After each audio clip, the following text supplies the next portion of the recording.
Hello Kingdom fans, welcome to All About Kingdom, and in this video we will be talking about the strongest generals in Kingdom. And I'm not talking about the most powerful.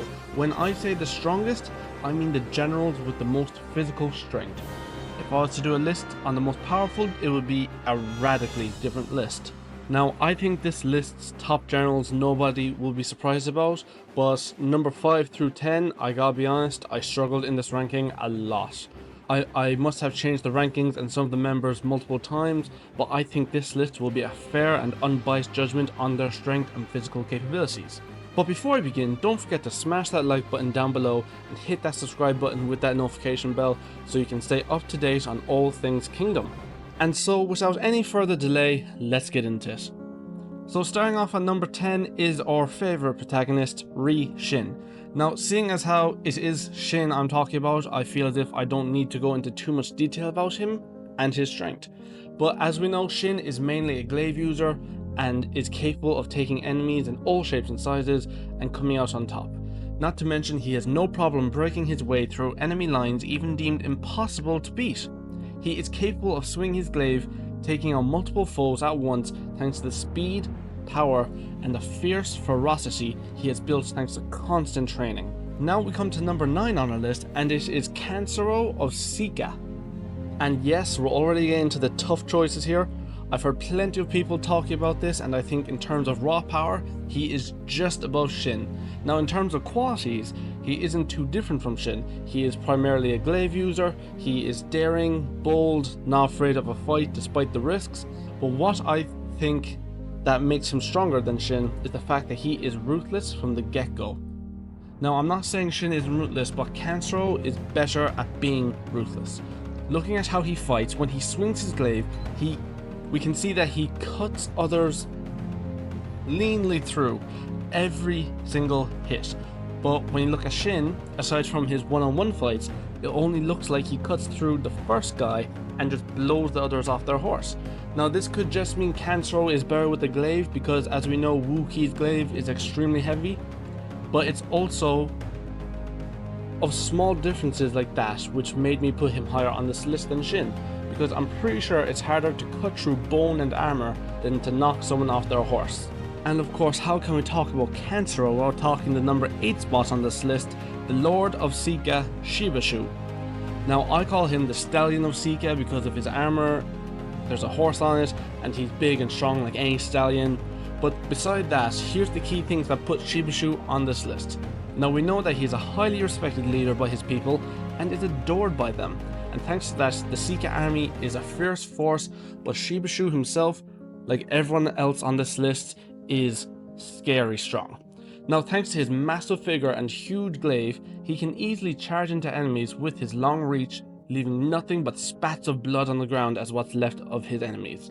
He cuts his way through enemies with just one hand on the glaive, and even Wu Sen admitted the power of Shibashou far exceeded his expectations. Which, if you know Wu Sen, who is supposedly a cold, calculating genius, if he says he was wrong about someone's strength, then that's something that's very, very, very disturbing and arguably bone-chilling, considering how Wu Sen takes in literally every single possible development and tiny detail into his calculations. Now number 7 I feel people will be surprised about, but he is definitely worthy of being on this list. It's Gakuhakukou of the Kochu army. Yes, this guy. The guy that for some reason reminds all of us of a dumpling. Or maybe that's just me. I don't know. You know what? If it reminds you guys of dumplings, please say so, because I want to know if I'm insane or not. But anyway, back to the point. I know what you guys are going to say. How is he higher on the list than Shin when he lost to Shin? And my response is fairly simple.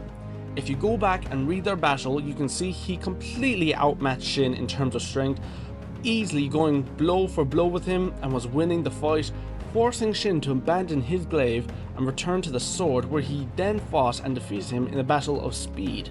And if that's not enough to convince you, you look at what he did before he and Shin fought. Despite his quite literal giant figure, his speed and agility let him weave his way through enemy forces to then swing his enormous, very heavy mace and set horses flying with one swing. And that's horses plural. Horses are heavy as shit. They probably weighed 1,000 pounds if I was to guess. Not to mention, this guy was able to swing his mace so fast he could cut through people and horses. Can you imagine the power needed to decapitate a horse with what was essentially a big ball of iron? Because I cannot. His position on this list is justified if you ask me. If anything, he should be up higher. And this brings us to the number 6 on this list, who I don't actually think was a general, or if he had any rank at all, to be honest with you, but he commanded a force big enough and strong enough to take on any other army. And in case you didn't guess who it is Zenou of the Kanmei army. Now, there's not much that can be said about Zenou other than his capabilities and his appearance. Clearly, as you can see, Zenou was another giant-like figure, if not the biggest. It's tough to be sure, but he is probably the scariest guy on this list. Now, as for his capabilities, and ignoring the fact he is basically a human tank in terms of endurance, his strength is overwhelmingly horrifying, especially when you consider his love for battle. He would charge headfirst into battle, swinging his massive mace around, crushing everything around him into a big pile of mush. But what really showed his strength is how he would, on occasion, either crush someone's head one-handed, even while wearing a metal helmet, or how he could also pick someone up off the ground one-handed and then crush their head. Dude had the grip strength of at least 10 men. Now, maybe his pure physical strength isn't on par with someone like Gakuhakukou, but his ferocity makes a much larger impression, which earns him the spot above Gakuhakukou. And here we are with number 5 on this list, and he definitely needs to be on this list, but maybe not this high. However, I have to go by the facts to make this an unbiased video, like I said at the beginning. And now, sadly, at number 5, Gaimou, the Wave Fire Dragon. And I know the majority of people will disagree. He should even be on this list, let alone at number 5, but the facts are the facts. He is an absolute unit. He possibly has 0% body fat. The dude doesn't have a 6-pack of abs, he has a 24-pack of abs. And he is just that huge. His frame is just that wide, it's mad.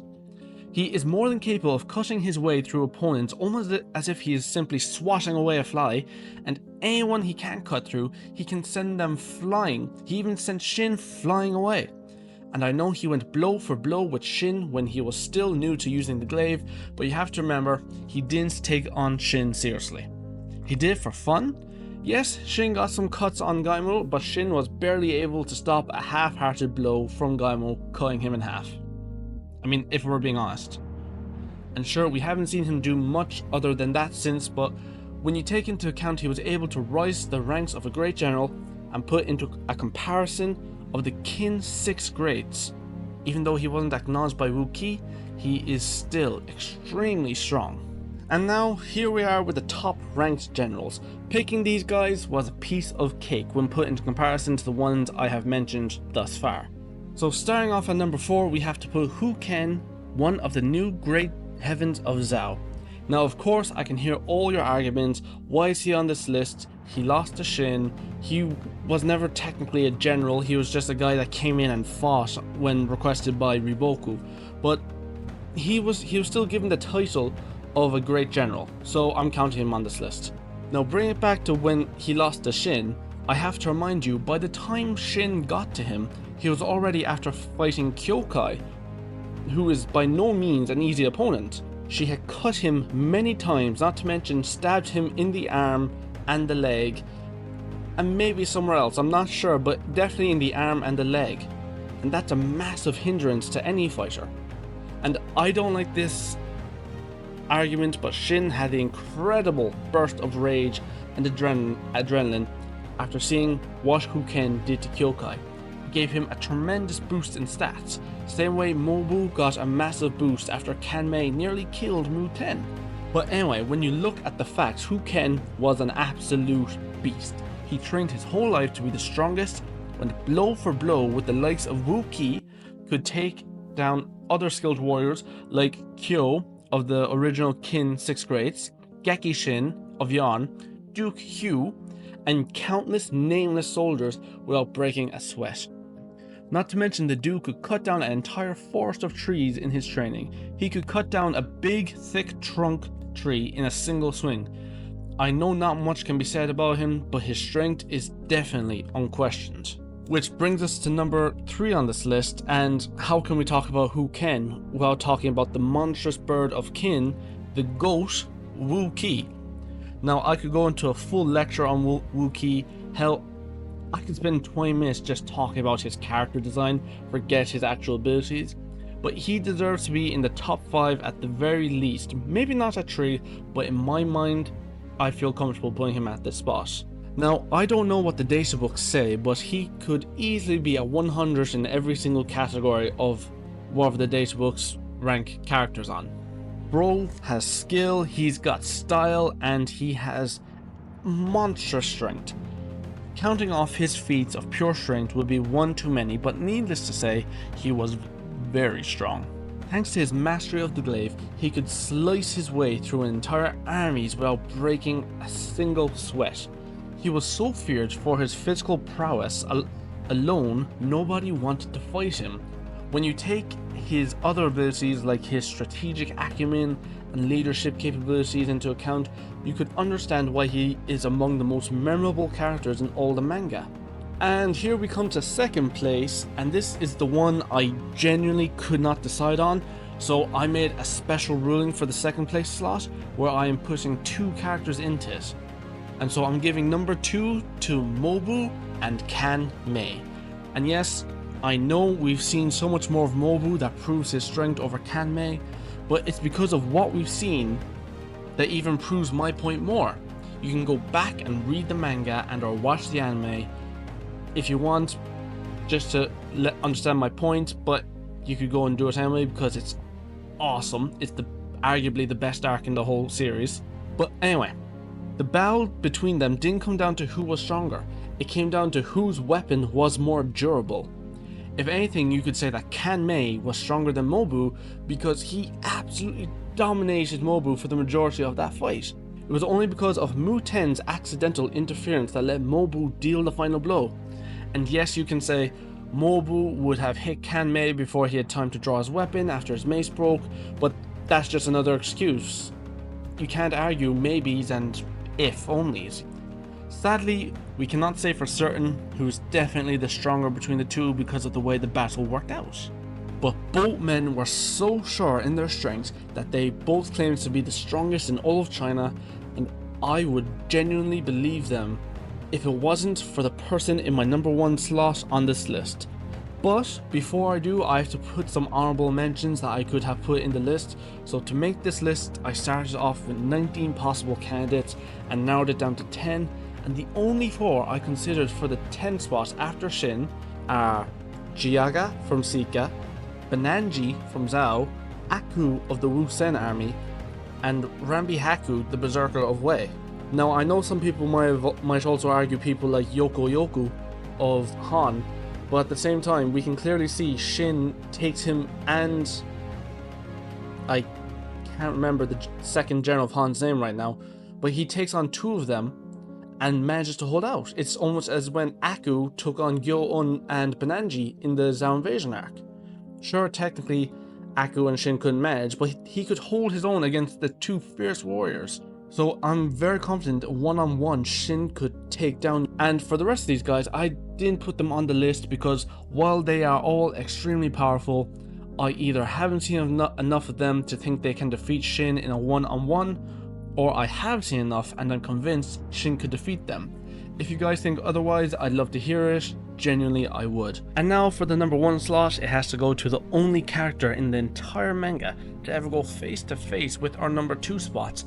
And not just survive, he dominated, and that is Manu of Jugo. Or I suppose I should say Manu of Chu, since he's no longer in Jugo. But anyway, I can't say much to Manu because we've only seen him in 1 arc and never since. He may even be dead considering how that arc ended, but that's not the point. His feat of strength earning him his place at number 1 is, as I stated, he dominated Moubu in the battle for Jugo, even knocked him off his horse, which is something the great Kanmei could never do. Now whether this is due to Manu fighting because he has nothing to lose, or Moubu was having a bad day or anything like that, we just don't know. However, we have to rank them by the facts, and the fact is Manu dominated Moubu, and if he wanted to, he could have killed him. But he held back in his fight so he can get a better sense of who Moubu is. And while fighting Moubu, Manu says that Kanmei is stronger than him, so he's surprised that Moubu was so weak. Now this doesn't necessarily mean that Manu and Kanmei fought, but Manu surely knew of his strength. Yet somehow he still dominated Moubu, who defeated Kanmei. That's why I was so conflicted in between the second place slot. But if you have any other opinions, I would love to hear it. The top 3 are up for debate, of course, or I should say the top 2 technically. Doesn't matter. Anyway, Kingdom fans, if you like this video, hit that like button down below, and since you're down there, you may as well drop a comment and click that subscribe button. Looking forward to seeing you in the next one.